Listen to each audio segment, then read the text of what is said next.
Hello from Austin, Texas. This is Betty Garcia, and this is my origin story submission. My story is a two-parter. The first begins in 2010.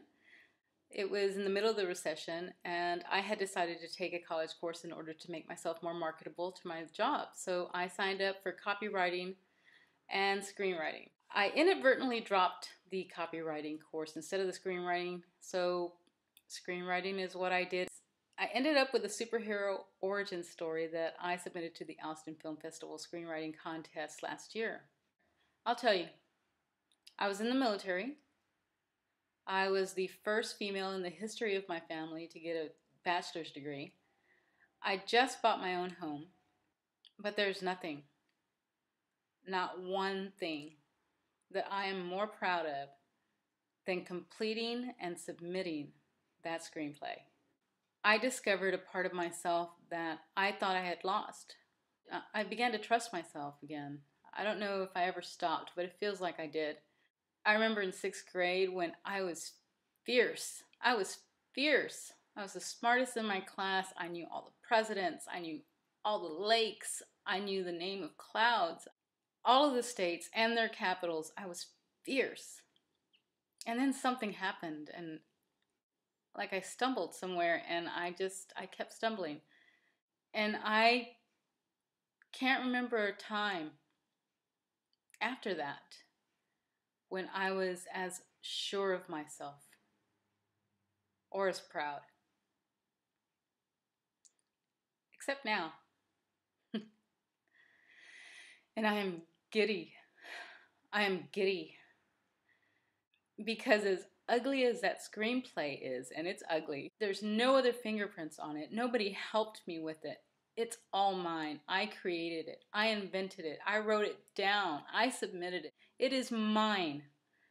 The second part of my origin story began when I started to think that maybe I should rewrite my screenplay. The first time I had that thought was right after I submitted my screenplay, which was in June of last year.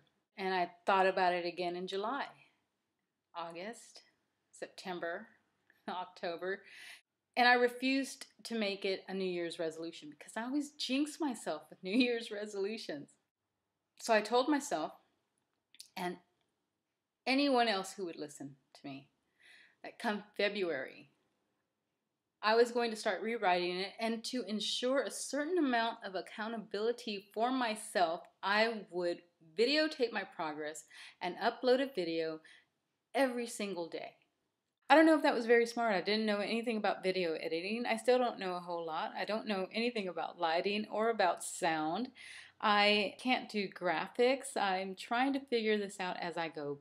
But that was part of the plan, to teach myself video editing, and it's been interesting. And then my iPhone broke. So instead of the gorgeous motion pictures that I wanted to make with my iPhone out at the park, out in downtown Austin by the lake, I ended up settling on making a video in front of that blue wall back there every day for the month of February. And I called my project 28 Blue Walls, and every time I make a new one, I call it my 9th blue wall, my 10th blue wall, my 19th blue wall today. And I have done that every single day. The way that's an origin story is because I have never been in a position to have to come up with new things to say every single day. It's surprising sometimes what bubbles up, sometimes like acid, in my throat. It's not always pleasant, but it's something like adventure to discover the different parts of me that have something to say. It's not always the best feeling.